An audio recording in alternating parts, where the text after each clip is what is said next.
big thank you to Saal Digital for sponsoring this week's video.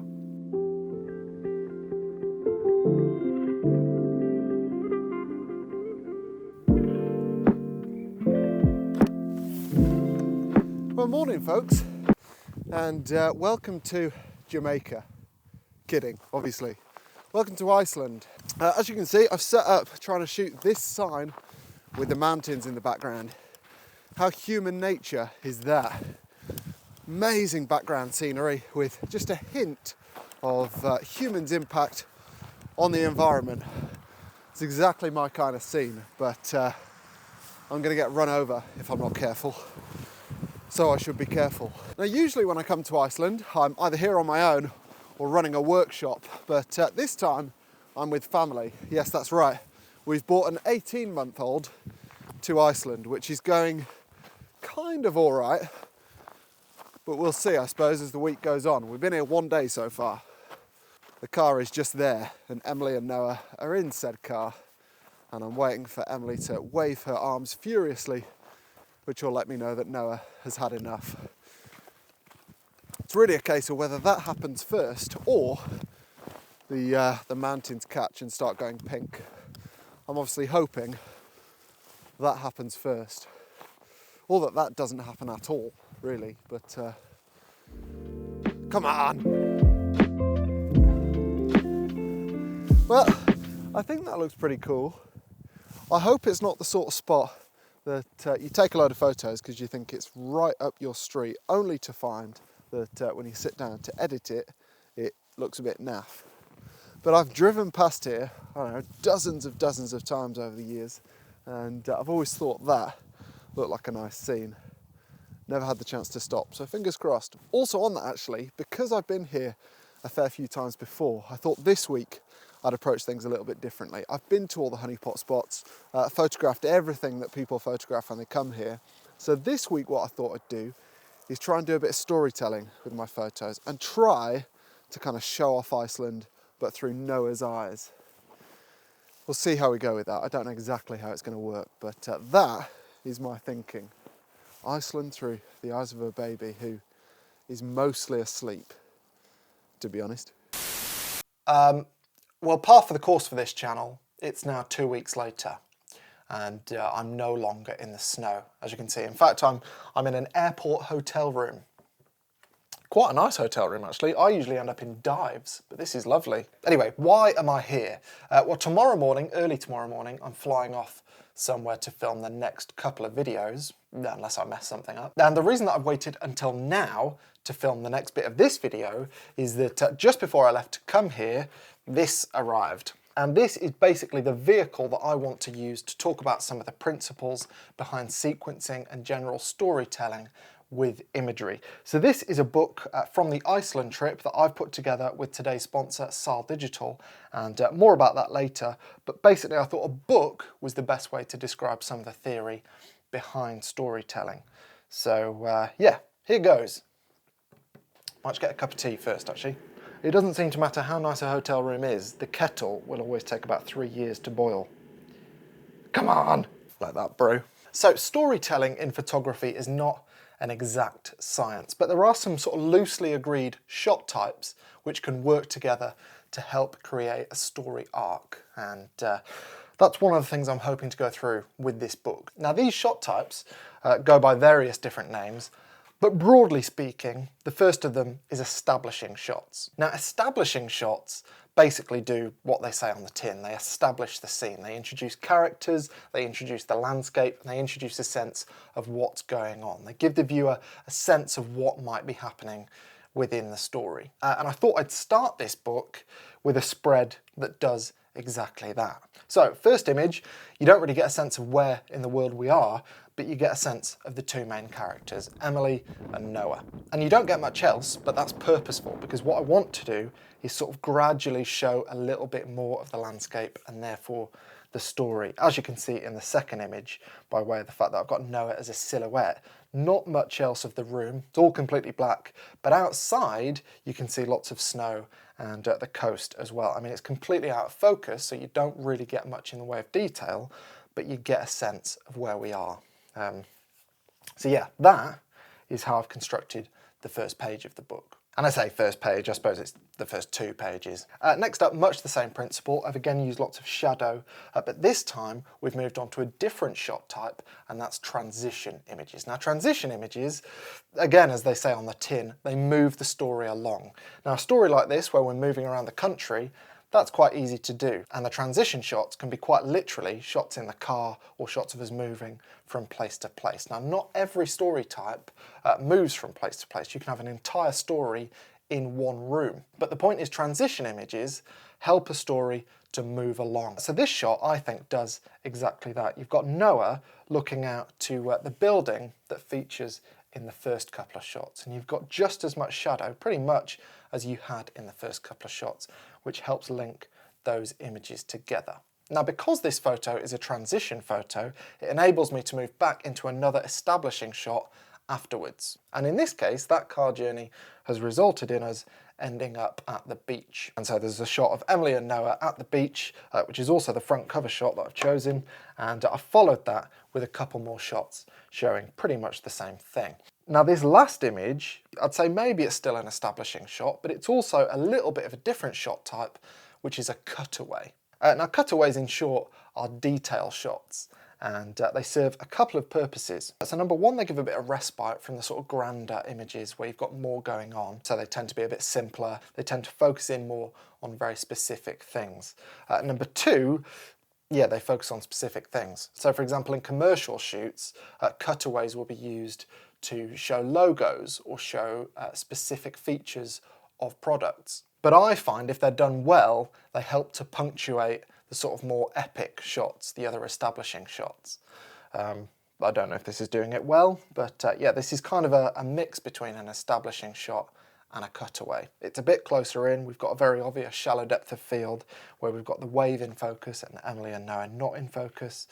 So yeah, I think this works quite well. Now again, on this next page, I've used this to basically exactly the same effect. So we've got a wide shot, although it's not particularly wide, I think this was 40mm, but you've got the main characters and then a real sense of the landscape in the background, followed by more of a detail shot showing the intricacies of the face of the glacier with Emily and Noah inspecting it. Yeah, just get my cup of tea. Milk, milk, milk. Never know where to put a boiling hot tea bag. Now, the final shot type to introduce is hero images. And these are the photos that basically the rest of the images are sort of leading towards. These are like the grand payoff. And you can have more than one of them within a story, but they're the photos that sort of everything else is leading towards. And I suppose this image with the chevrons on the sign, I think this does quite a good job as sort of a hero shot, but also an establishing shot because it's not the end of the story, but it is kind of an epic type image. So I suppose it's a cross between the two. And it does work well for sort of a journey shot because, well, it's like a crossroads, isn't it? You don't know which way you're going to go, but I think this works brilliantly for my book, my human nature book later this year. I think I mostly just included this because I wanted to see it in print, to be honest. Anyway, after that, I've gone back to some pure transition images in the car, and I like how these mountains sort of shape around the windscreen. I used fast shutter speeds for these shots because I was bouncing around in the car and Noah was flapping his arms around and I wanted him to be frozen even if he was out of focus. And then I've just used Photoshop to introduce some motion blur to everything that's outside the window. If you're interested in that or how you do that, I can maybe do a tutorial in another video. But yeah, basically a little bit of motion blur added to introduce some dynamism to the scenes. But yeah, these two purely transition shots.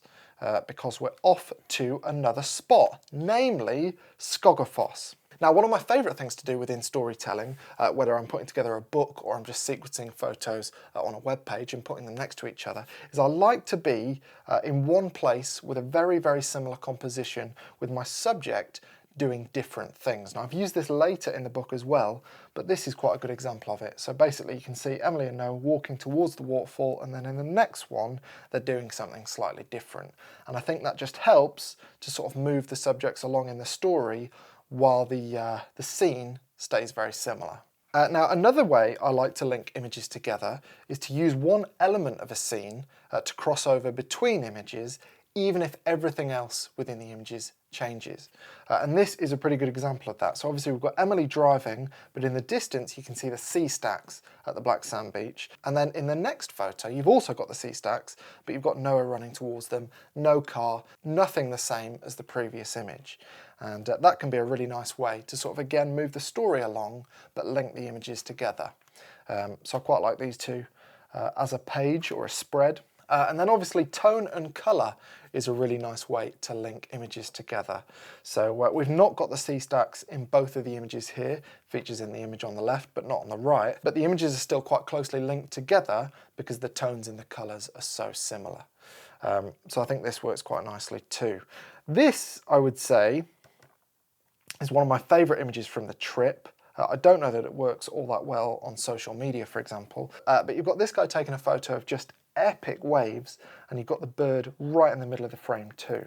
And I think that works really nicely. I love this photo. It was taken at quite high ISO. I think it was like 3200 because I was really trying to freeze everything, but I don't think it matters. I think in print it looks brilliant. So yeah, love that shot. And then another sort of hero type image, which is the waves just spread across 2 pages, which I think looks really nice. Again, after that, we've got some more establishing shots, which link together really well by way of the fact that they're basically the same scene. But obviously the first image, Noah and Emily feature in, and then the second image, I've gone tighter to give more weight to the scene itself. And the waves, which are rolling in viciously. What a morning that was. Next page, I've gone for some transition images, which are not sort of in-car images, but they're photos of a journey that we took, which are different from where we've been and where we're going, and therefore they act as transition images, even if they're not of the journey itself. It's quite a famous spot to stop for an image in Iceland, and I'd never stopped here before, and conditions were pretty nice for it. Super moody, windy day, and the black of the sand either side of the road really helps the road markers stand out. So I quite like that. Next up, some more transition images. I mean, I suppose you could call these cutaways as well, because you do have Noah pointing, completely out of focus, but I think that works quite well for linking the main character and the environment outside. So I quite like these photos.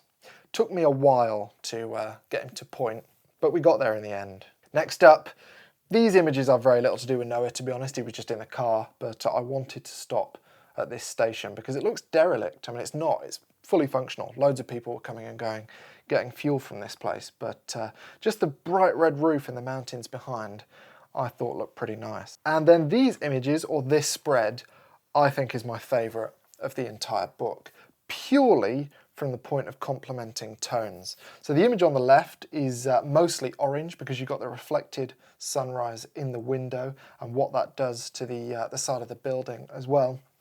And you've got a bit of coolness in the sky just in the top left.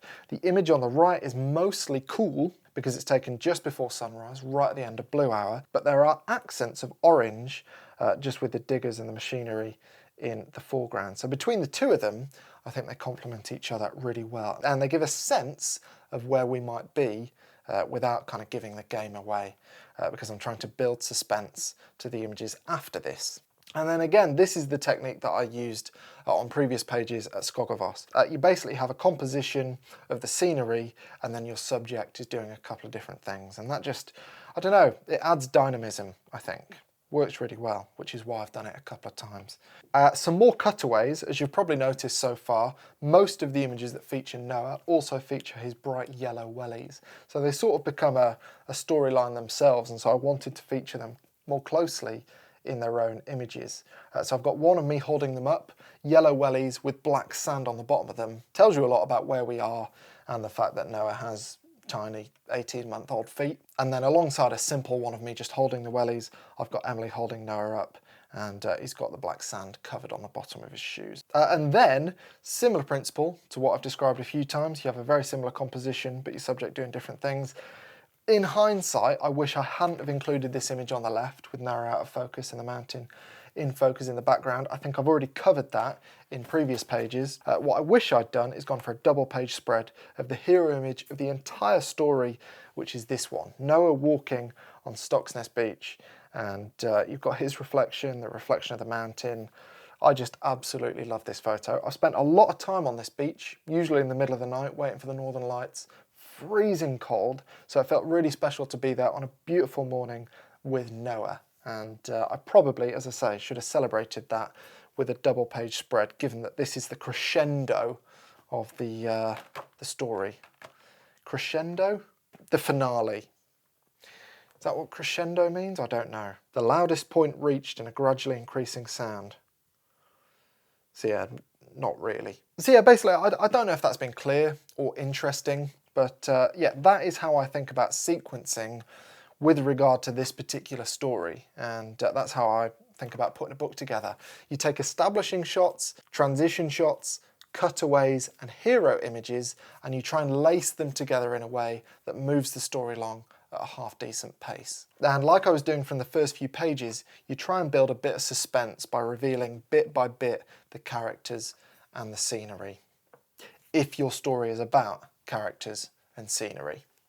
Now, a big thank you to the sponsor of today's video, Saal Digital, who I used to put this book together. It's absolutely fantastic. I'm so pleased with it, and I'm going to have this forever now, which is just such a nice thought that Noah's trip to Iceland will be documented in physical form for as long as, well, hopefully I live and he lives. Now, Saal Digital offer loads of different products. This is a professional line book, and it's got an acrylic cover.